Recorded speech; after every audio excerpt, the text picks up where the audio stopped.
Be Wealthy and Smart, episode 1521.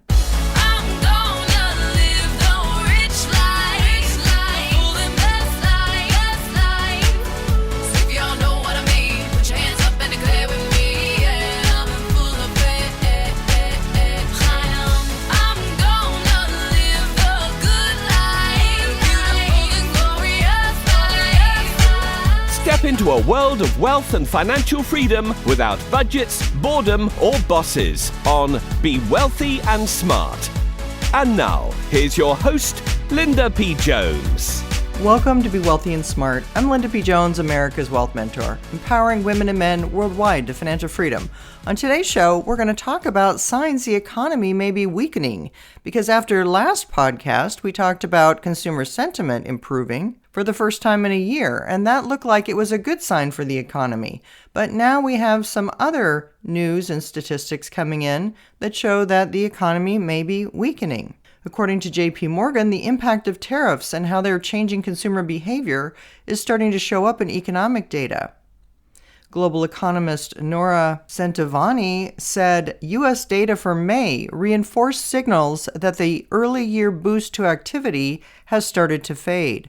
On the heels of last week's report of a sharp drop in U.S. imports, that was April's report, and auto sales reported in May, the industrial production and retail sales reports pulled back more than expected, with industrial production down 0.2% and retail sales down 0.9%.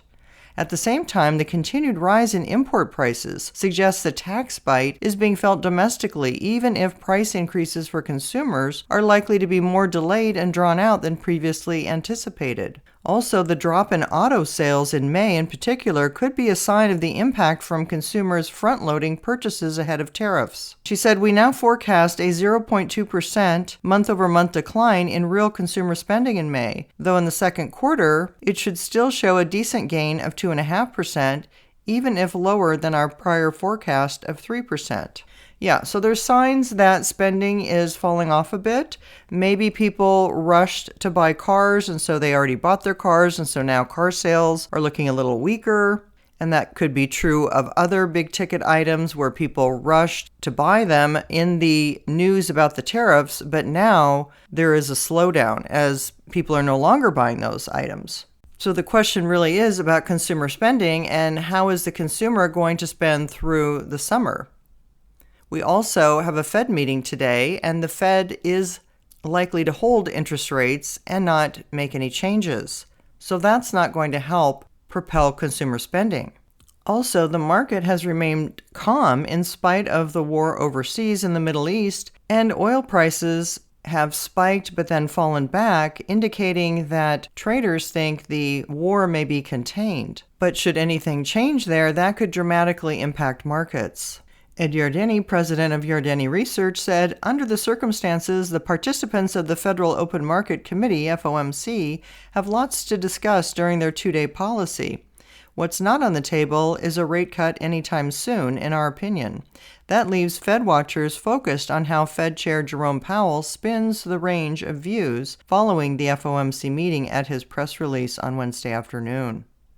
Yeah, so we'll be following what Chairman Powell says. Of course, he's looking at data points about jobs and inflation, and those numbers have not given him any kind of a window to really be able to cut interest rates at this time. But we'll continue to monitor that going forward and report back to you should anything change.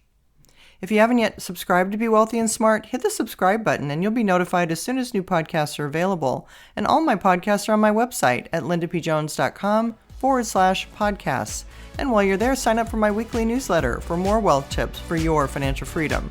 That's all for today. Until next time, live the good life and be wealthy and smart. Thank you for listening to Be Wealthy and Smart with Linda P. Jones. Share the wealth and tell your family and friends about the show. Check out our website, blog, and social media for more riches at www.bewealthyandsmart.com.